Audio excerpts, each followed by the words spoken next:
नमस्कार, बहुत स्वागत है आप सभी का। मैं हूं आपके साथ नैना यादव, लेकर हाजिर हूं हमारा खास शो पूछता है इंडिया। बात करेंगे पाकिस्तान की। पाकिस्तान इन दिनों गृह युद्ध के संकट से जूझ रहा है। पाकिस्तान अंदर ही अंदर खोखला होता हुआ नजर आता है, क्योंकि पाकिस्तान में दिखने लगे हैं तख्ता पलट के आसार।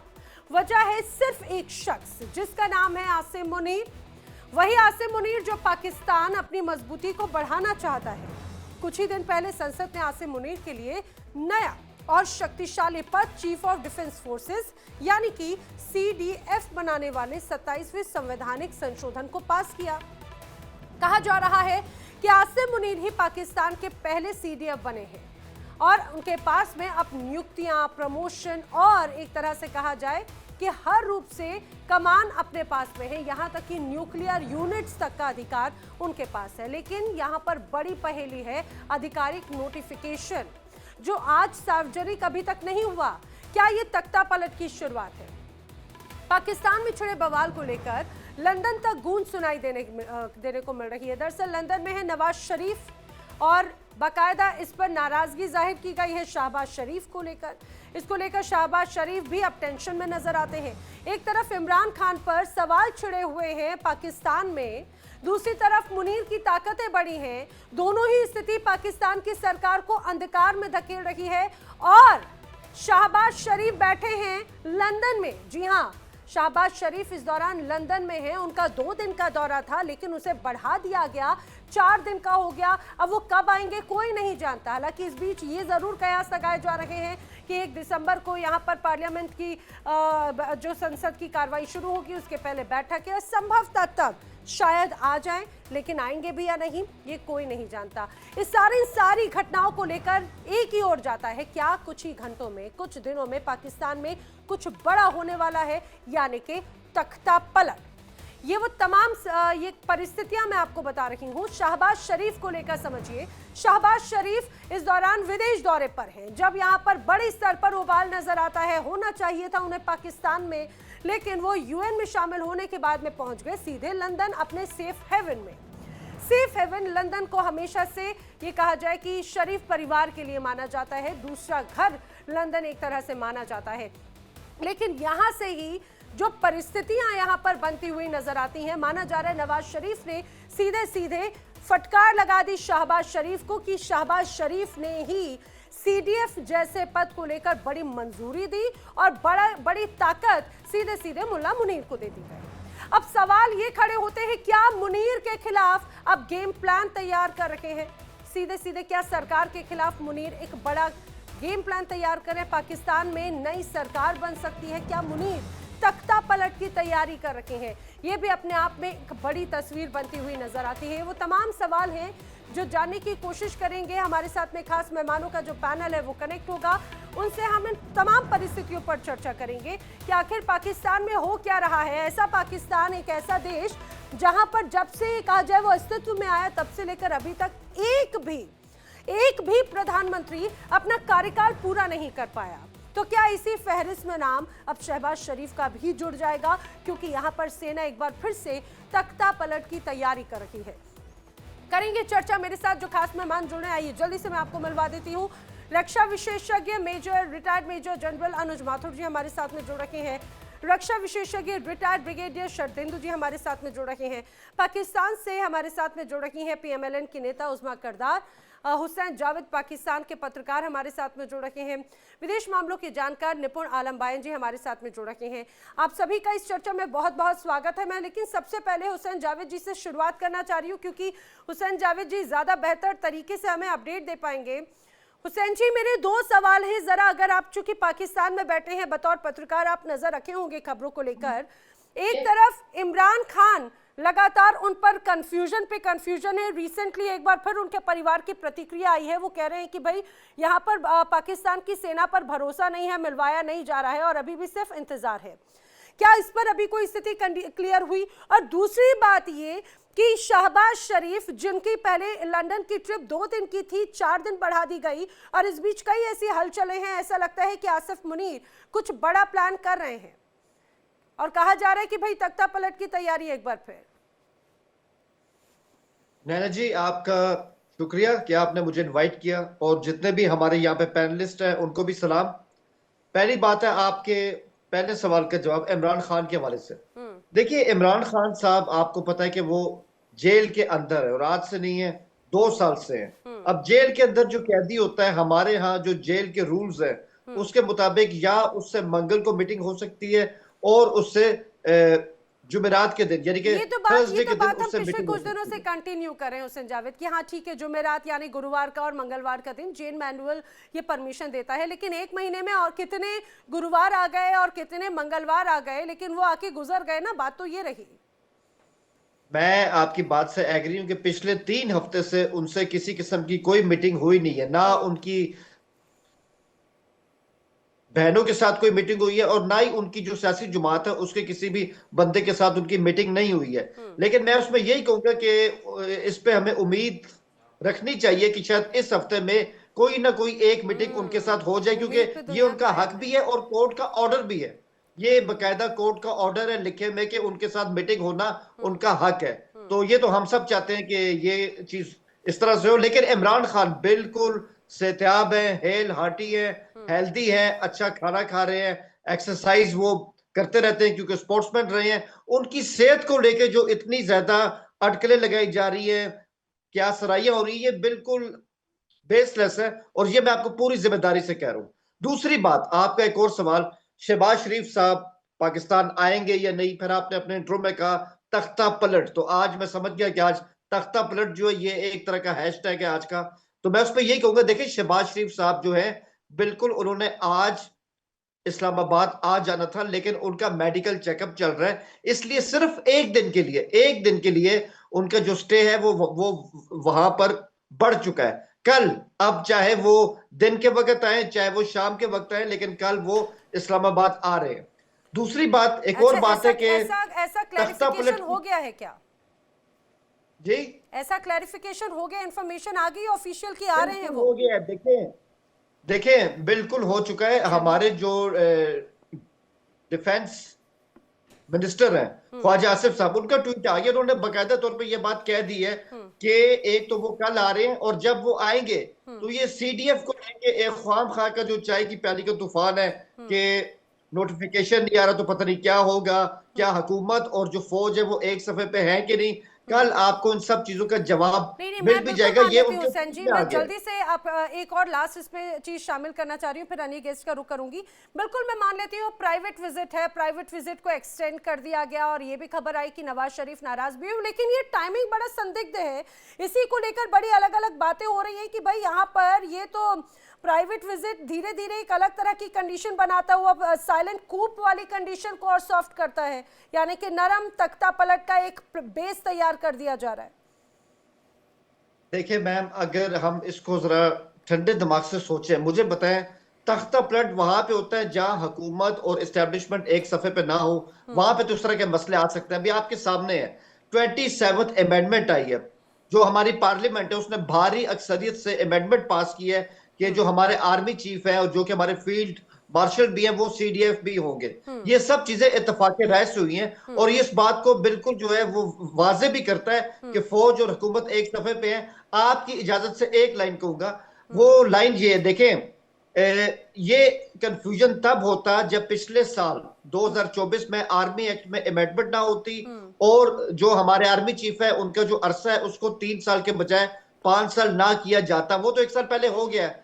अब उसकी रूह से 2027 तक आसिम मुनीर वैसे ही चीफ ऑफ आर्मी स्टाफ है, इसमें किसी को शक नहीं है। और अब जिस नोटिफिके नोटिफिकेशन को लेके ठीक है, जो ठीक इतना है, कंफ्यूजन है, ठीक है। उसके बारे में मैं एक लाइन कहूंगा, जी वो जी। ये कि वो आज भी आ सकता है, वो एक हफ्ते बाद भी आ सकता है, ऐसी कोई बाधा नहीं है कि वो अब तक ठीक आ है, जाना चाहिए था। ठीक इस है। पे हमारी जो लॉ की मिनिस्ट्री है, हमारी जो फेडरल कैबिनेट है, और सबसे बढ़ के मुझे लगता है जो हुसैन हमारी जावेद, डिफेंस। देखिए अभी आपके शब्द भले कुछ हो, लेकिन आपके भी मन में ये बात तो होगी, खासतौर से पाकिस्तान जो अपने आप को लोकतांत्रिक देश कहता है, लेकिन स्थिति तो ये बड़ी चिंता की बात है कि अस्तित्व में आने के बाद से अभी तक अगर एक भी प्रधानमंत्री अपना कार्यकाल पूरा नहीं कर पाया, मार्शल लॉ की एक बार फिर वही स्थिति बनती नजर आ रही है। मैं जल्दी से यहाँ पर जल्दी से आप रुक करना चाह रही हूँ रक्षा विशेषज्ञ मेजर जनरल अनुज माथुर जी का। सर बहुत स्वागत है आपका। सर 28 और 29 तारीख का का टाइमिंग था बेसिकली, लेकिन अब उसको एक्सटेंड कर दिया गया। हालांकि अब यहाँ पे कह रहे हैं कि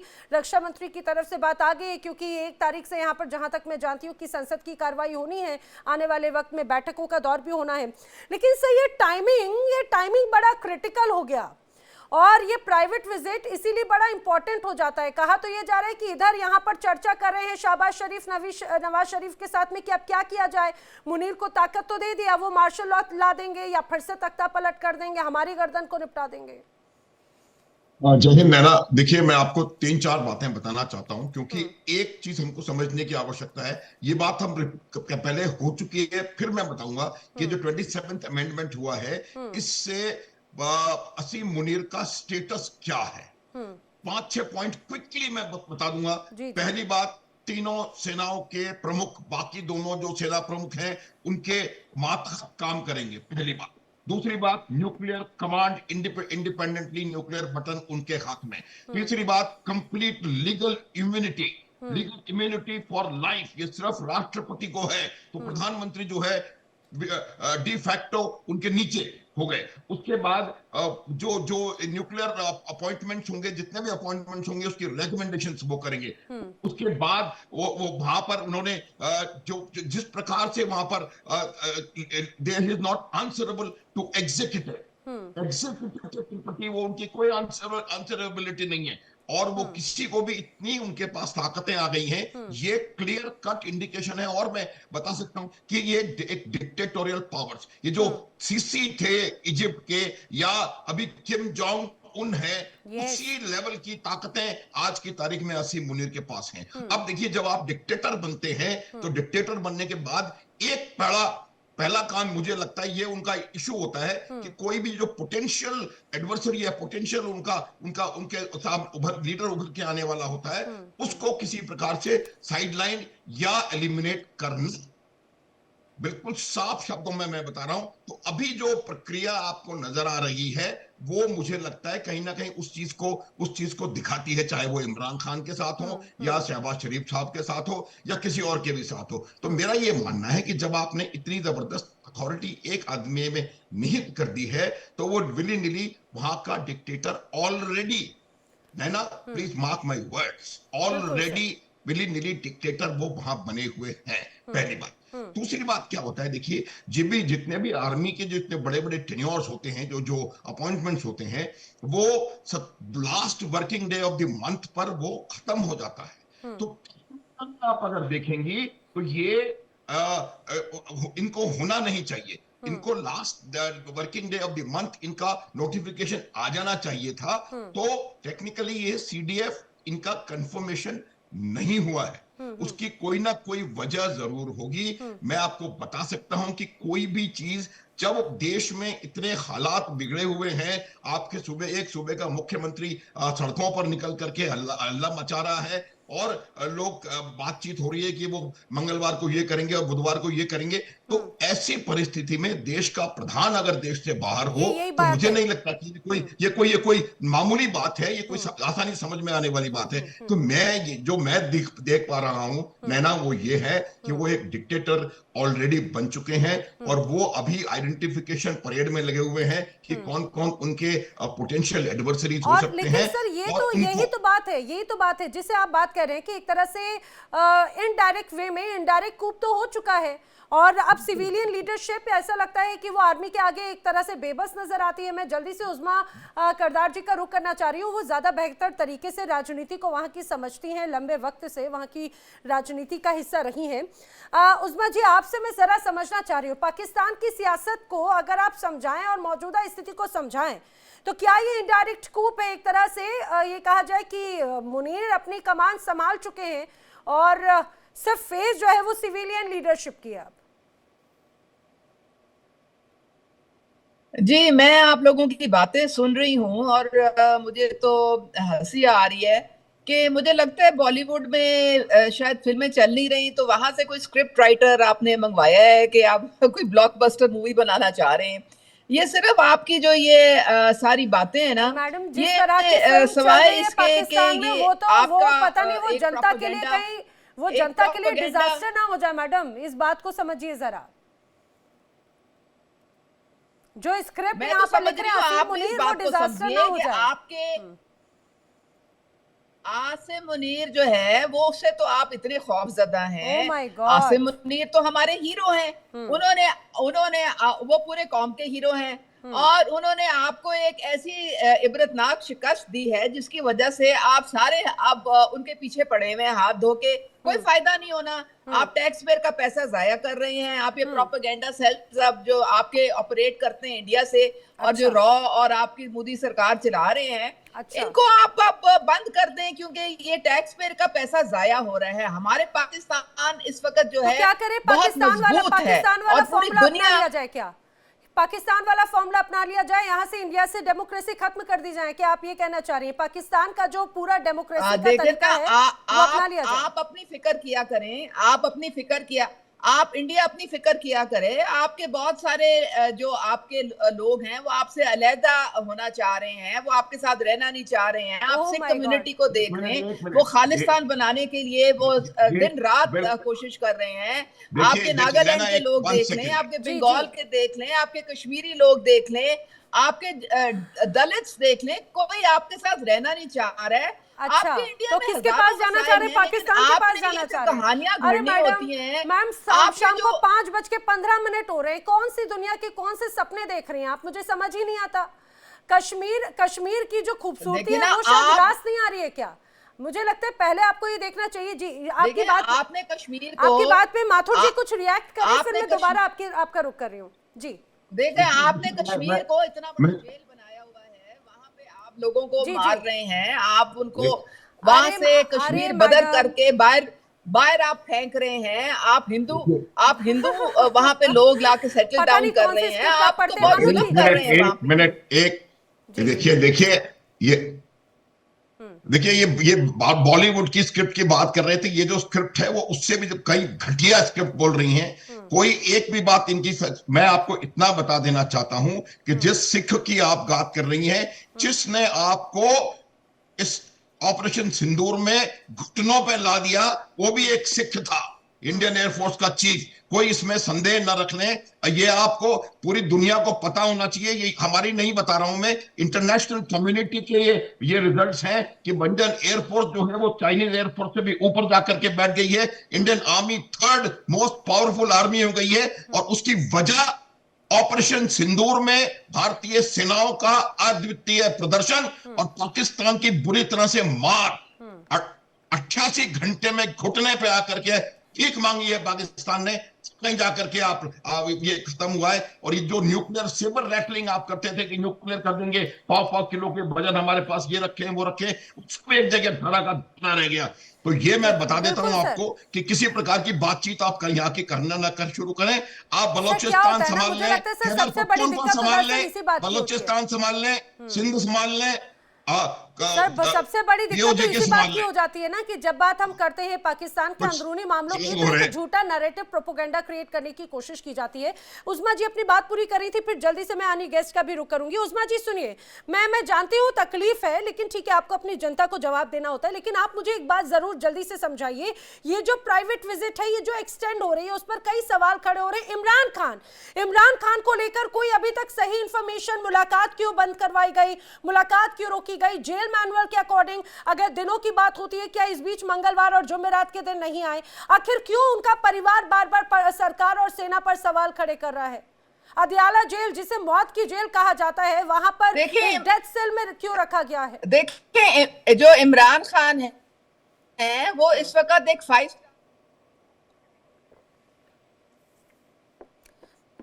ठीक है, मैं दोबारा कनेक्ट करती हूँ। यहाँ पर उस्मा करदार जी का नेटवर्क का थोड़ा सा इशू हो रहा है, लेकिन जल्दी से एक बार मैं ब्रिगेडियर शरदेंदु जी का रुख कर रही हूँ। शरदेंदु जी, जिस तरह से बार बार एक सेफ हेवन की बात कही जाती है, शाहबाज यहाँ पर कहा जाए कि उनकी नवाज शरीफ या शाहबाज शरीफ को लेकर कि बेसिकली लंदन उनका पूरी तरह से सेफ हेवन है, और जो पूरा कियोस्क नजर आ रहा है, उस कियोस्क के बीच में सेफ हेवन में जाकर बैठ गए हैं शाहबाज शरीफ और आगे की रणनीति तैयार कर रहे हैं। इधर मुनीर, जिस तरह से एक तरह से इनडायरेक्ट कूप यहां पे लागू कर दिया गया है, वो सिर्फ अब एक तरह से फेस बनकर रह गए। क्या इसी रूप में एक तस्वीर बनती नजर आती है यहां पर जो अभी असमंजस की स्थिति है पाकिस्तान में, उस बीच ये टाइमिंग?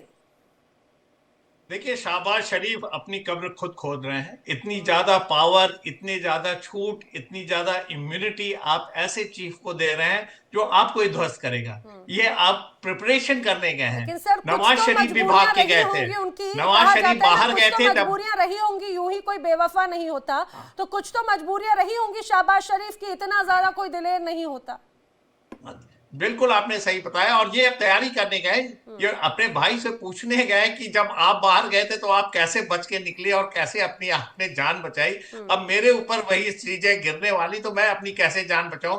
मेरे लिए भी कुछ जगह वगैरह देख के रखना जहां मैं आके शरण लूंगा। तो ये हालत हो रखी। देखिए, पाकिस्तान का एग्जिस्टेंस है क्या? पाकिस्तान का कोई सियासतदान, पाकिस्तान के असीम मुनीर, जो अभी जो महिला बोल रही थी कि बहुत असीमित पावर, बहुत खौफ है, ऐसे आदमी का कैसे कोई खौफ खा सकता है जो खुद कठपुतली है, जिसके स्ट्रिंग अमेरिका के हाथों में बंधे हुए हैं, जिसके स्ट्रिंग चाइना के हाथ में बंधे हुए हैं। जब अमेरिका चाहेगा उस स्ट्रिंग को खींच लेगा, जब चाइना चाहेगा उस स्ट्रिंग को खींच लेगा। तो ऐसा आदमी ताकतवर तो हो ही नहीं सकता। ये तो पपेट है, गुलाम है, और इनकी पूरी सियासत गुलाम है। चाहे शाहबाज शरीफ हो, चाहे उनके उप प्रधानमंत्री हो, चाहे उनके रक्षा मंत्री हो। जब आपके सियासतदार ही अपने इंडिपेंडेंट तरीके से नहीं सोच सकते, जिनको डिक्टेशन अमेरिका या चाइना देता है, तो वो कैसे ताकतवर देश हो सकता है? और ताकतवर देश एडमिनिस्ट्रेशन में है ही नहीं। पाकिस्तान की आर्मी उनको रूल करती है, और पाकिस्तान के आर्मी के चीफ जब ब्रीफ के लेके सामान बेचने जाते हैं अमेरिका में, तो उनकी इंडिपेंडेंस देख लीजिए क्या है।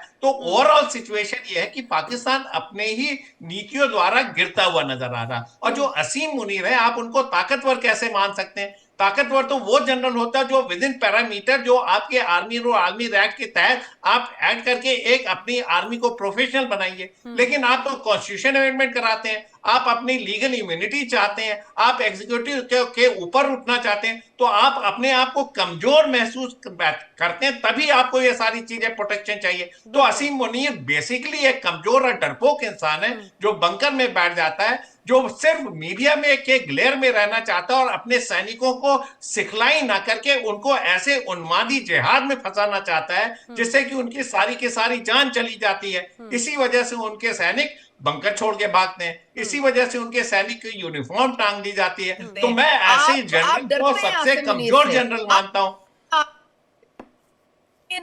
से आपको इबरतनाक शिकस्त दी है कौम के साथ मिलके।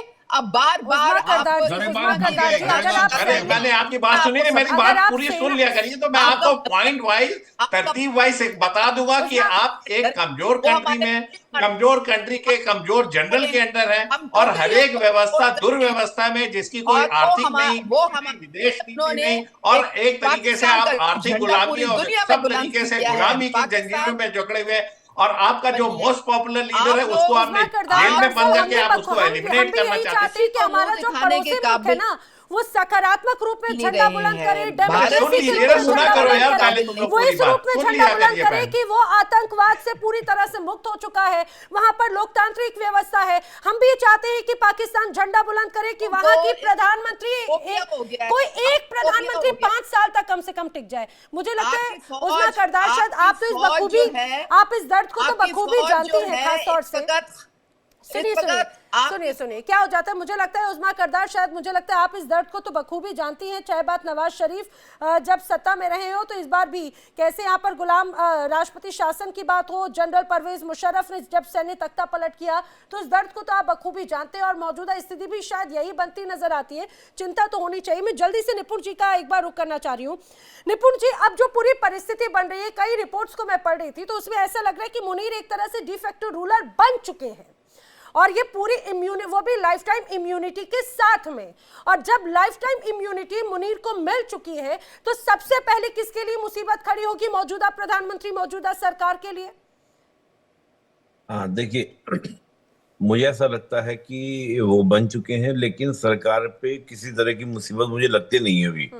इसका रीजन ये है नैना जी कि पहले ही बड़ी कमजोर सरकार है। शहबाज शरीफ अगर अपना चुनाव भी वो जीत जाए अपनी सीट से, तो बड़ी बात है। जो फेमस लीडर है, जो पब्लिक का लीडर है, वो तो जेल में है, और जेल में है या था, ये भी बड़ा कंफ्यूजन है। अभी तो ये भी नहीं पता वो है या था, दोनों चीजें इसमें हो सकती हैं। और एक, मैं अभी जो मैडम बोल रही थी पाकिस्तान से, मैं उनको एक जानकारी दे दूं। एक लोई इंस्टीट्यूट है उसने ये स्ट्रेटजिकल पावर के बारे में एक पूरी रिपोर्ट पब्लिश की है। उस रिपोर्ट में उन्होंने ऑपरेशन सिंदूर का पूरा जिक्र किया है और भारत के लिए आज तक वर्ड यूज होता था मिडिल पावर, लेकिन इस बार पहली बार 2025 में भारत के लिए यूज किया गया है मेजर पावर, मेजर पावर, और हमारी रैंक दी है 40, और जबकि पाकिस्तान की जो रैंक है वो 16 रैंक है, 16वीं रैंक उनकी है। मतलब जो एक माइनर पावर होती है, माइनर पावर के बराबर आका गया है पाकिस्तान को। और उस रिपोर्ट में मेंशन किया गया है कि भारत ने जो उसकी इकोनॉमिकल स्ट्रेंथ बढ़ी है तो उसने अपनी आर्मी की स्ट्रेंथ बढ़ाई है, और वो आर्मी की स्ट्रेंथ जो है आज जमीन पर दिख रही है और ऑपरेशन सिंदूर में ये देखा गया। तो ये जो बातें बार बार बोलते हैं ना कि आपका ये कर दिया वो कर दिया, आप कितना भी फैक्टर हो, लेकिन जब बात होगी तथ्यों की, प्रमाण की, सब चीजों की, तो भारत का नंबर आएगा। और आप देखिएगा भारत के डिफेंस सेक्टर की किस प्रकार ऊंचाइयां छू रहा है और किस प्रकार हमारे डिफेंस के प्रोजेक्ट को लेकर बहुत से देशों ने इन्वेस्टमेंट की बात की है। तो ये बहुत स्पष्ट दिखता है, लेकिन वो है ना कि पाकिस्तान बात को समझता नहीं है। तो मुझे ऐसा लगता है कि पाकिस्तान की जो गवर्नमेंट है वो एक अलग तरह की डेमोक्रेसी को लेकर चलने का प्रयास कर रही है। जैसे मैंने कहा, शहबाज शरीफ को लेकर खतरा मुझे लगता है, मुनीर को बिल्कुल नहीं लगता। अच्छा। कि अगर इस प्रकार का कोई खतरा, तो शहबाज शरीफ पब्लिक से आए हुए मास लीडर नहीं है। यानी कि आप ये कह रहे हैं कि शहबाज शरीफ के पास खोने के लिए कुछ नहीं है। शहबाज शरीफ, देखिए शहबाज शरीफ क्या है कि जबरदस्ती का बिठाए हुए व्यक्ति है। नवाज शरीफ की पॉपुलैरिटी थी और शहबाज शरीफ के पास एक ही टैग है कि वो नवाज शरीफ के भाई हैं, इसके अलावा उनके पास कोई टैग नहीं। कौन जानता था शहबाज शरीफ को? नवाज शरीफ मतलब पीएम बनने से पहले कोई भी नहीं जानता था। क्या उनकी क्या वैल्यू थी, क्या पाकिस्तान की वैल्यू थी? आप उठा लीजिए उनका इतिहास पूरा का पूरा। तो मुझे लगता है कि सबसे ज्यादा कमजोर पीएम अगर कोई इस समय है पाकिस्तान में तो वो शहबाज शरीफ है, और इमरान खान को उन्होंने जेल में डाल रखा है। तो मुझे लगता है कि खूब जैसी संभावना ऑलरेडी हो चुकी है। जेल में डालने की भी वजह यही। हुसैन जावेद कुछ रिएक्ट करना चाह रहे थे, पहले हुसैन जी का रिएक्शन जान लेती हूँ फिर सवाल करती हूँ। जी हुसैन जी, विपिन जी ने भी कुछ पॉइंट बताए, या उन्होंने कहा कि जी उनका नाम जी, आपको आवाज आ रही? जी आपको मेरी आवाज आ रही? जी जी हुसैन जावेद जी बोलिए। ओके, मैं ये कह रहा हूँ कि अभी जी विपिन जी ने कुछ पॉइंट बताए यहाँ पे, तो मैं वही कहूंगा, ये शायद शहबाज शरीफ की हिस्ट्री बिल्कुल भी नहीं जानते, इनको उनके बारे में पता नहीं है। शहबाज शरीफ ने पिछले 15 साल पंजाब के अंदर एक कामयाब सीएम होने का इंप्रेशन दिया है, और सफों पे नहीं दिया है, प्रैक्टिकली दिए हुए। वो कभी आप पढ़ लीजिएगा तो आपको समझ आ जाएगी, क्योंकि शो पे है नहीं। दूसरी बात, शहबाज शरीफ जो है ना, शहबाज शरीफ हमेशा से इस बात के हामी रहे हैं और हमेशा से आर्मी में उनको बहुत पसंद भी किया जाता रहा। और आज शहबाज और आसिम मुनीर की एक ऐसी टीम बन चुकी है जो हमें एक सफर दिखाती है कि इस्लामाबाद और पिंडी एक सफे पर है। तो शहबाज शरीफ इस चीज में भी बहुत ज्यादा महारत रखते हैं कि आउटर वर्ल्ड से आपने जो अपने ताल्लुकात है वो किस तरह से उनको एस्टेब्लिश करना है। तो आप हमारे पीएम को ना बिल्कुल हल्के में इस तरह यहाँ पे नहीं हल्के में नहीं ले रहे हुसैन जावेद। आपने जो बात कही, आपने बड़ी अच्छी बात कही। मैं अगर शहबाज शरीफ की बात करूं, आपने कहा कि जब वो ये कहा जाए राज्य की राजनीति तक सीमित थे तो उन्हें शोबाज स्पीड और पंजाब का लॉयन कहा जाता था। उन्होंने वहां पे बड़ा अच्छा डेवलपमेंट किया, ऐसी तमाम रिपोर्ट्स कहती हैं। तो लेकिन जब प्रधानमंत्री बने तो फिर कहां पर उन पर कंट्रोल होने लगा? क्या यही से ही दिक्कत होने लग गई? क्या यहाँ की सेना ही एक तरह से उनको कंट्रोल करने लग गई और यही वजह है कि ना शहबाज शरीफ कुछ काम कर पा रहे और वहां की सेना जो है, आसिम मुनीर जो है वो कंट्रोल डिफेक्टो ये कहा जाए कि कंट्रोलर बन चुके हैं? नैना जी, आपके सवाल का जवाब है कि जब हमारे यहाँ नया आर्मी चीफ आता है तो हमेशा की तरह 4-5 ऑप्शन होती है और वो पीएम के पास पूरी लिस्ट इस तरह से जाती है, और यहाँ पीएम की अपनी मर्जी होती है कि उसमें जिस भी अफसर को, सबका रिकॉर्ड जो होता है वो शानदार होता है, किसी भी अफसर को वो COAS के ओहदे पे ला सकता है। तो मैं आपको बताऊं, नवंबर 2022 में जब आसिम मुनीर को चीफ बनाया गया तो ये शहबाज शरीफ की मर्जी थी। अब आप ये कहें कि शहबाज शरीफ पे कोई दबाव था कि उन्होंने आसिम मुनीर को चीफ बनाया, ऐसा कुछ नहीं था। और यही वजह है, मैं आपको बिल्कुल एक साफ पिक्चर दे रहा हूं कि शहबाज शरीफ में जो हमारे पीएम है और हमारे जो फील्ड मार्शल है, इनका जो तालमेल है ना वो बिल्कुल मिसाली जा रहा है, किसी किस्म की कोई रिफ्ट नहीं है। और तख्ता पलट की जो बात की जा रही है, मैं आपको पूरे वसूख से कह सकता हूं, ये कहानियों के सिवा कुछ भी नहीं है। और आप देखिएगा अभी तो ये बातें हो रही कि पता नहीं वो कल आएंगे कि नहीं, वो उन्होंने दोबारा पाकिस्तान आना है कि नहीं। आप देखिएगा कल वो पाकिस्तान आ रहे हैं, और उसके बाद ये जो थोड़ी बहुत डिबेट चल रही है, एक सस्पेंस को क्रिएट करने की कोशिश की जा रही है, नोटिफिकेशन नहीं आया। एक मिनट, हाँ, ये नहीं, भी बोलो। तमाम चीजें जो है आप देखिएगा ये हल हो मुझे जाएगी। अच्छा ये एक उतना बात बड़ा बताइए, मसला फिर नहीं मैं है। जल्दी से अनुज माथुर जी आपकी बात पर कुछ रिएक्ट करना चाह रहे हैं, लेकिन मुझे जल्दी से हुसैन जावेद एक बात बताइए, आखिर नोटिफिकेशन में भी कुछ संशय है क्या? नोटिफिकेशन आने के लिए भी अगर देरी होती है तो क्या ये अभी भी शहबाज शरीफ कहीं ना कहीं सोच रहे होंगे कि भाई ये जिस तरह से हमने लाइफ टाइम इम्यूनिटी दी, ये कहीं ना कहीं देश के लिए घातक हो सकती है क्या? इसीलिए सेकंड थॉट आ रहा है क्या अभी भी? मैं इसमें यही कहूंगा, अभी मैं इससे पहले ब्रिगेडियर साहब की बात भी सुना था, आसिम मुनीर के होते हुए ना वो किसी और के लिए तो घातक साबित हो सकते हैं, अपने मुल्क के लिए वो बहुत अच्छे मुहाफिज साबित हुए ठीक है। हैं। और मैं आपको जिम्मेदारी से कह रहा हूं, मैं आपको पूरी जिम्मेदारी से कह रहा हूं कि आप देखिएगा शहबाज और आसिम मुनीर का कॉम्बो अभी आगे कई साल चलने वाला। चलिए, अगर आपको ये उम्मीद नजर आती है तो बहुत बढ़िया, लेकिन जिनसे उन्हें खतरा है इमरान खान, जिन्हें वो फितना कहते थे, और इसी वजह से तो उन्हें और भी ज्यादा डेथ सेल में डाल रखा है, यही तो बातें जमकर हो रही है। अनुज माथुर जी, देखिए नैना, मैं आपको एक दो बातें मैं हुसैन जावेद साहब की बातें क्लेरिफाई कर दूं। इन्होंने ये कहा कि आर्मी चीफ जो बनता है वो पीएम बनाते हैं, ये इनको गलतफहमी है। मैं इनको समझाना चाहता हूं, पाकिस्तान की आवाम को समझने की जरूरत है कि पीएम को आर्मी चीफ बनाया करता है। जो सफा है, जिस सफे की बार बार बात कर रहे हैं, वो सफा पिंडी में है, वो सफा इस्लामाबाद में नहीं है। और सारा पाकिस्तान हमेशा से पिंडी से रूल होता रहा है।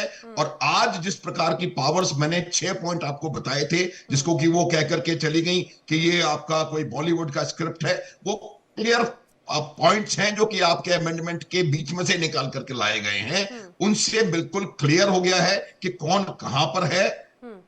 असीम मुनीर को पूरा लीगल इम्यूनिटी है। असीम मुनीर एग्जीक्यूटिव के प्रति आंसरेबल नहीं है। असीम मुनीर तीनों सेनाओं के प्रमुख बन गए हैं और इम्यूनिटी उनकी लाइफ लॉन्ग है। ये किसी मैंने आपको 2 डिक्टेटर्स के नाम भी बता दिए कि इसके 2 ही इक्विवेलेंट आज तक वर्ल्ड की हिस्ट्री में नजर आ रहे हैं, सिसी ऑफ इजिप्ट और या किम जोंग अभी जो नॉर्थ कोरिया के हैं। तो ये बिल्कुल साफ है। वो शहबाज शरीफ आएंगे या नहीं आएंगे इज नॉट ए क्वेश्चन। ये प्रश्न ये है कि जो हाइब्रिड की बात करते थे अभी तक, कल तक साहब जावेद साहब भी हाइब्रिड की बात कर रहे थे, वो हाइब्रिड खत्म हो गया है। अभी वो यूनिब्रिड, इट इज टोटल कंट्रोल असीम मुनीर का है। ठीक है। ये आर्मी भी नहीं, असीम मुनीर। हुसैन जावेद कुछ कह रहे हैं, फिर मैं शर्तेंदु जी और निपुण जी का रुख कर रही हूँ। जी हुसैन जावेद। मैं जनरल साहब ने जो कहा, मैं उस पर एक ही लाइन कहूंगा। देखें, आपके सामने भी हमारे मुल्क की हिस्ट्री रही है, आप लोग भी जानते हैं, हम भी जानते हैं। क्या इससे पहले अयूब की बात करें, ज़िया की बात करें, यहिया की बात करें, मैं खुद कहता हूं उन्होंने कॉन्स्टिट्यूशन को बिल्कुल हेल्ड इन अबेंस किया था, ये बात बिल्कुल सही है। लेकिन अभी जो 27th अमेंडमेंट हुई है, जिनके तहत आपने खुद कहा कि आसिम मुनीर को फील्ड मार्शल भी बनाया गया, चीफ ऑफ आर्मी स्टाफ वो पहले थे, अब वो सीडीएफ होंगे, क्या ये अल्ट्रा कॉन्स्टिट्यूशनल इकदाम हुआ है? तो जवाब है बिल्कुल नहीं हुआ। सब कुछ, इन सबको कॉन्स्टिट्यूशनल कवर हासिल है। अच्छा, और लेकिन मुझे हुकूमत ने जल्दी से एक बकायदा बात तौर बताइए पे, हुसैन जावेद, आखिर इस तरह की किसी इम्यूनिटी, लाइफ टाइम इम्यूनिटी या फिर इस तरह के पद की पाकिस्तान में जरूरत क्यों थी?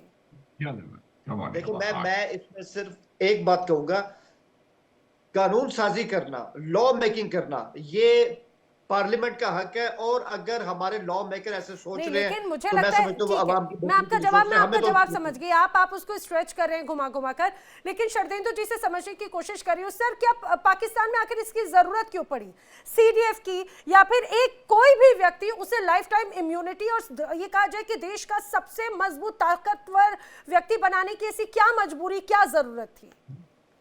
देखिए, बड़ी सिंपल सी बात है।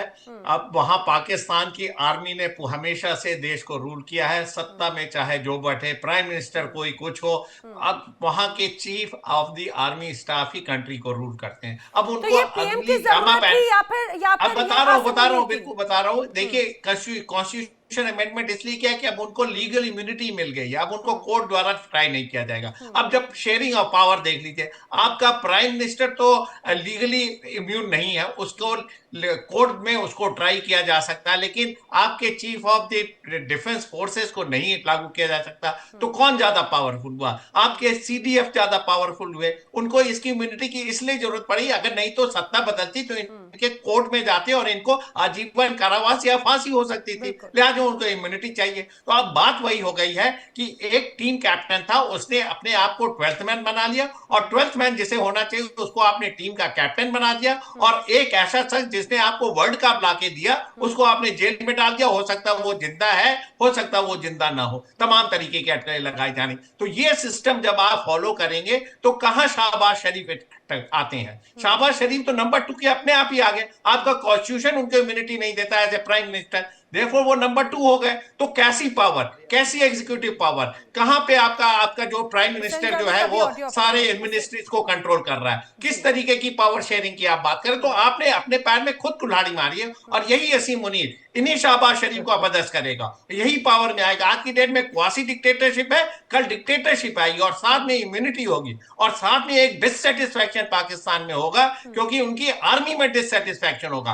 आपने जो आर्मी जो मोटिवेशन के साथ प्रमोशन तमाम जनरल आगे आने वाली चीजों के लिए देखते हैं, अब उनको वो सुविधाएं नहीं मिलेंगे, लिहाजा एक रिसेंटमेंट होगा। पाकिस्तान की आर्मी 2 हिस्सों में बटेगी, एक असीम मुनीर के फेवर में जाएगा और दूसरा उसके अगेंस्ट जाएगा। इस तरीके की टर्मोइल वाली स्थिति होगी, और उनका जनमानस सेटिस्फाइड नहीं है। चारों स्टेट में देखिए जिस तरीके का रिसेंटमेंट है, आवाम सड़कों पे है। अगर आपने इमरान खान को मार दिया तो मंगलवार को आपको अगर केपीके के सीएम के साथ में वहां पर जो बदसलूकी होती है वो तो बड़ी शर्मनाक है।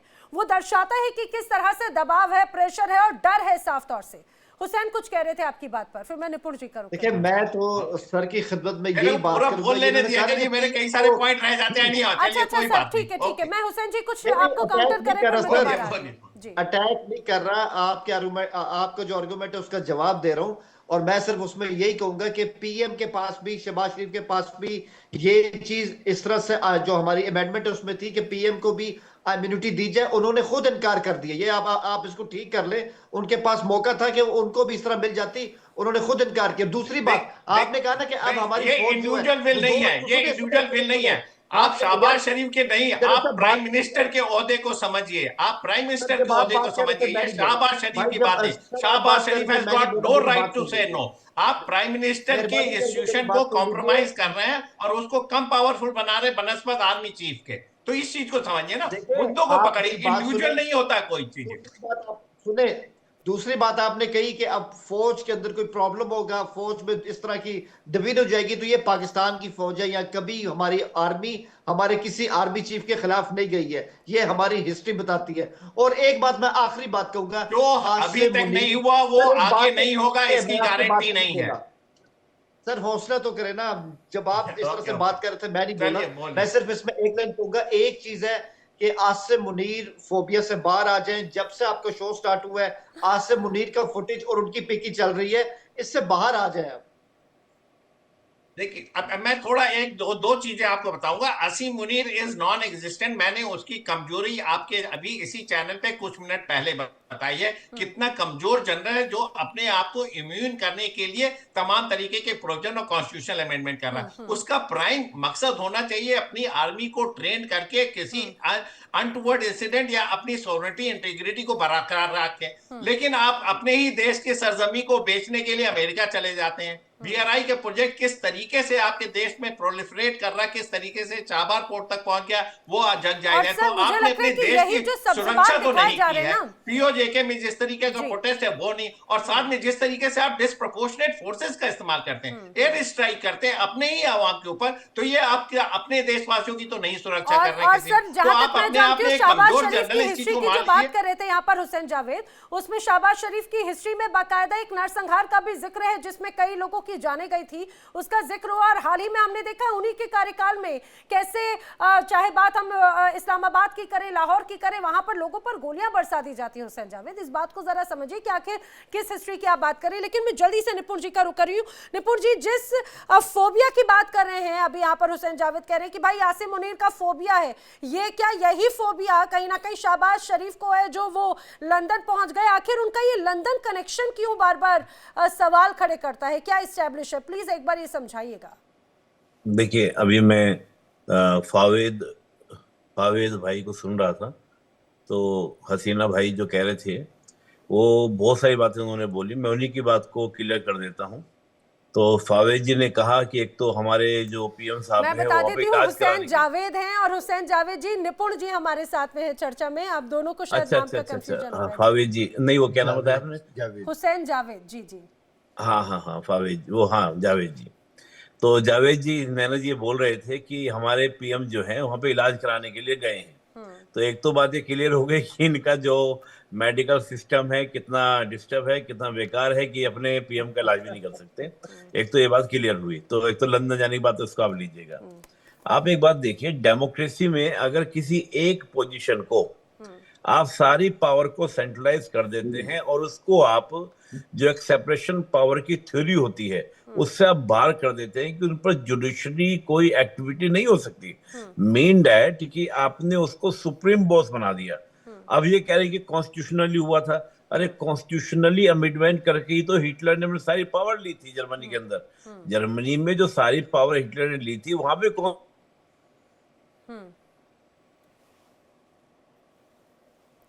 निपुण आलम बयान जी आपकी उनका शायद नेटवर्क का कुछ इशू होगा, उनकी आवाज़ नहीं आ पा रही है।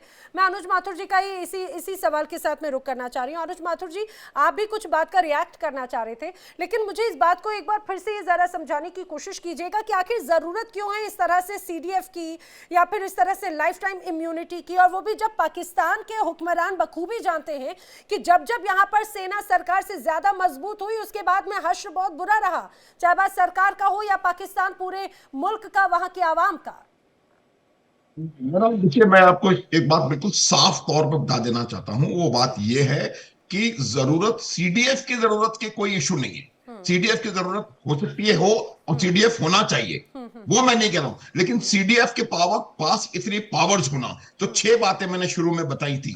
Legal immunity for life time, पूरा आंसरेबिलिटी एग्जीक्यूटिव के प्रति नहीं है, वो सुप्रीम कोर्ट से ऊपर, वो प्रधानमंत्री से ऊपर, वो न्यूक्लियर बटन उनके हाथ में, तीनों सेनाओं के लाइफ लॉन्ग वो चेयरमैन। अभी तो ये ऐसे समय पर आ रहा है कि 2-3 जो सिविल सरकारें, जो पपेट गवर्नमेंट्स होती हैं, उन 2-3 सरकारों का टेन्योर इसको ओवरलैप करते हुए निकल जाएंगे। देखिए, कल भी मैं यही बात बता रहा था तो कि ये इसलिए एक मिनट कार्यकाल के बीच में रहेगी, क्या वो उनके आगे से पपेट रहेगी? वही मैं कह रहा था कि वो सिलेक्शन कमेटी जब बैठेगी अगले प्रधानमंत्री के लिए, तो असीम मुनीर ही उस सिलेक्शन कमेटी के चेयरमैन बने रहेंगे और वो अगला प्रधानमंत्री सिलेक्ट होगा। ये देखिए, मैं जो कह रहा हूं कि जो इतनी पावर्स जो होती है ना, जब हुसैन जावेद जी अभी कह रहे थे कि बाकी लोगों ने तीन बार कॉन्स्टिट्यूशन सस्पेंड हुआ, इन्होंने तो कॉन्स्टिट्यूशन सस्पेंड करने की जरूरत ही नहीं छोड़ी। अब आपको कॉन्स्टिट्यूशन सस्पेंड करने की जरूरत ही नहीं है। कॉन्स्टिट्यूशन से आपने अमेंडमेंट करके सारी दुनिया की पावर्स ले ली। आप मुझे बताएं कि ये प्रधानमंत्री के ऊपर ये सारी तीनों सेनाओं के हमेशा के लिए चेयरमैन, एक न्यूक्लियर बटन इनके हाथ में, ये वो इंसान हैं जिन्होंने फ्लोरिडा में जाकर के ये कहा है कि मैं आधी दुनिया को तबाह कर दूंगा न्यूक्लियर स्ट्राइक करके अगर पाकिस्तान का एग्जिस्टेंशियल थ्रेट हुआ।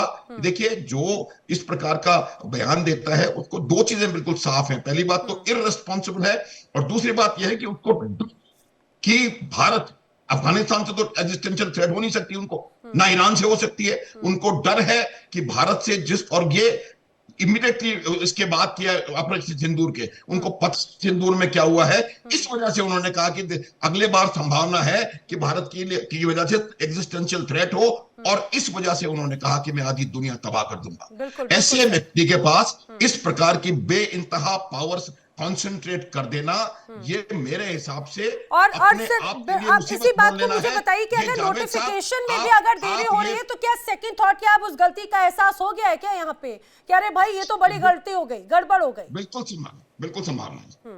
हाँ, बिल्कुल गड़बड़ हो गई। निपुण जी अपनी बात कुछ कह रहे थे, इस बीच नेटवर्क का इशू हो गया। निपुण जी।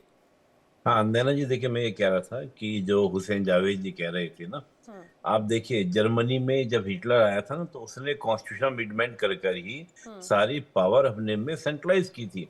वो तो हिटलर की समाप्ति के बाद फिर नया वहां पे संविधान बनाया गया।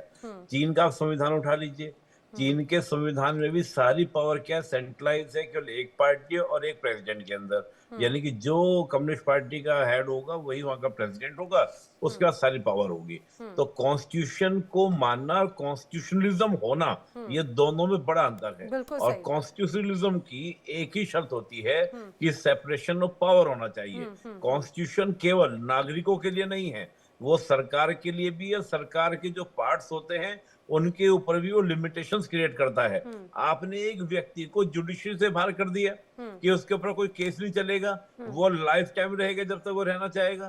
तो जब आप इस प्रकार के प्रोविजंस करते हैं तो ये डिक्टेटरशिप के ही नॉर्म्स है। लेकिन निपुण जी यहाँ पर तो एक ये भी बड़ी चर्चा हुई कि शहबाज शरीफ पर नवाज शरीफ नाराज हो गए कि आखिर भैया तुमने इतनी ज्यादा पावर क्यों दे दी है आसिम मुनीर को, ये तो बेड़ा गर्क कर देंगे। जो उनका भी तो राज एक तरह से तख्ता पलट कहीं ना कहीं इसी रूप में हुआ ना। भाई नवाज शरीफ तो झेले हैं ना परवेज मुशर्रफ को। हाँ। नवाज शरीफ गए बाहर, परवेज मुशर्रफ ने कर दिया तख्ता पलट। और वही पैटर्न अभी नजर आ रहा है। और वही आज आप देखने को मिल रहा है। अब भाई जावेद जी हैं, पाकिस्तान से हैं, इनके ऊपर तो गन रहती है, वहां राइट टू स्पीच नहीं है। ये तो थोड़ा बहुत आकर हमारे इंडियन चैनल बोल लेते हैं, बात अलग है। अभी सेना की बंदूक कहीं आसपास टंगी होगी कि बोल के देखो तुम कुछ हमारे अगेंस्ट, अभी फायर होगा सीधा, पता भी नहीं चलता।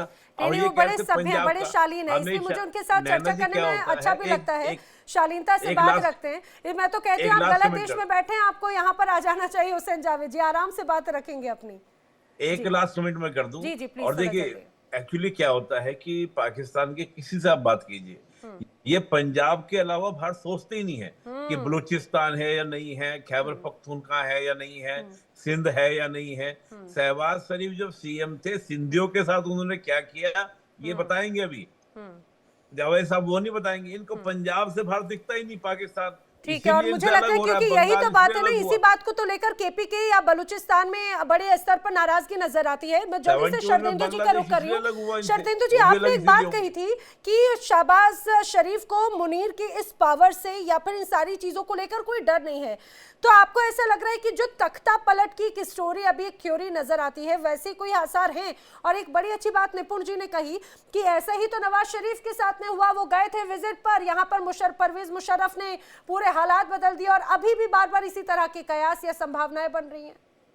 देखिए इसकी पूरी संभावनाएं बनती है। और जब मेरा मानना है कि शहबाज शरीफ इलाज कराने कुछ नहीं गए, वो डांट खाने के लिए गए हैं नवाज शरीफ से। नवाज शरीफ ने उनको बुलाया, बोली आइए और मैं आपको समझाता हूं कैसे सियासत की जाती है। आप अनाड़ी हैं, आपको समझ नहीं आता, आप प्रोविंस से आगे देश के बारे में नहीं सोच सकते। इतनी असीमित पावर दे रखा है असीम मुनीर को, ये आपका ही बेड़ा गर्क करेगा, आपको ही इस सत्ता से हटाएगा। और ये बहुत जल्दी होने जा रहा है। किसी आदमी के हाथ में इतनी सारी पावर, इतने सारा कंट्रोल और पूरी तरीके से लॉ की इम्यूनिटी, ये देश के लिए ठीक नहीं है, आम नागरिकों के लिए ठीक नहीं है। ये जावेद साहब के जब इनके हक और असीम मुनीर के हकों में अंतर कैसे हो गया? कल के दिन में जब वो सिविल स्ट्रीट पे आएंगे तो इनकी पावर ज्यादा, तो जमहूरियत कहां रह गई? कौन सी डेमोक्रेसी की बात कर रहे हैं और किस कॉन्स्टिट्यूशन की बात कर रहे हैं? और मेरा मानना है कि ये इनके यहाँ कॉन्स्टिट्यूशन बनना और अमेंड होना कोई बहुत बड़ी बात नहीं है। सत्ता में आएंगे तो उनको फुल इम्यूनिटी मिलेगी। जब वो पूरी तरीके से डिक्टेटर होंगे, मार्शल लॉ लगेगा, तो कौन सा 27th अमेंडमेंट और कौन सा कॉन्स्टिट्यूशन, वो अपनी चलाएंगे। लिहाजा यही डांट खाने के लिए शहबाज शरीफ लंदन गए हुए हैं। नवाज शरीफ उनको सियासत सिखलाएंगे कि तुमने गलती की, छोटे भाई को समझो पाकिस्तान को कैसे चलाना है। और साथ में मेरा मानना है कि अमेरिका का जब तक साथ है तब तक इस तरीके की उछल कूद पाकिस्तान में बनी रहेगी। डोनाल्ड ट्रंप को स्ट्रिंग खींचना पड़ेगा। इस तरीके की जो हरकतें पाकिस्तान में हो रही हैं, मेरा मानना है कि पाकिस्तान एक ओवर इंथुजियास्टिक इसलिए हो रखा है कि कहीं ना कहीं उसके सही गलत काम को एक शह मिल रही है डोनाल्ड ट्रंप द्वारा।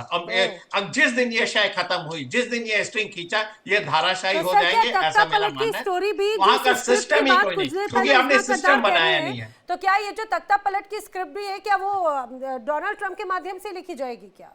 थोड़ा डोनाल्ड ट्रंप कुछ भी कर सकते हैं आज की डेट में। जी जी थैंक यू वेरी मच। जय हिंद नैना, जय हिंद। ओके ओके सर, बस एंड करने की तरफ जी शरदिंदु जी। हाँ, तो मेरा कहने का मतलब ये कि जब आपकी डिपेंडेंसी अमेरिका के ऊपर इतनी हो जाती है कि अफगानिस्तान में किस तरीके के ऑपरेशन चलाने हैं, बगराम एयरफील्ड पे जाना है तो अमेरिका उनके यहाँ एंट्री मार रहा है, रेयर अर्थ डील कर रहा है, तमाम तरीके के चीजों का आप उनको अल्टरनेटिव पोर्ट देने के लिए भी तैयार हैं चाबार पोर्ट के पास। ठीक है। तो इस तरीके की ये चीजें एक वहां पे लास्ट हो रही है। रिएक्शन जल्दी से स्वतंत्र जावेद जी देश का है ले ही लेती नहीं। हूँ, हुसैन जावेद जी का। जी हुसैन जावेद जी, यही बात जो शरदिंदु जी ने कही कि जो स्क्रिप्ट लिखी जा रही है डोनाल्ड ट्रंप की क्या एक तरह से शह है, और इसी बात को लेकर एक बड़ी पिक्चर दिखा रही है, लेकिन अंदर खाने तो अलग ही स्थिति है।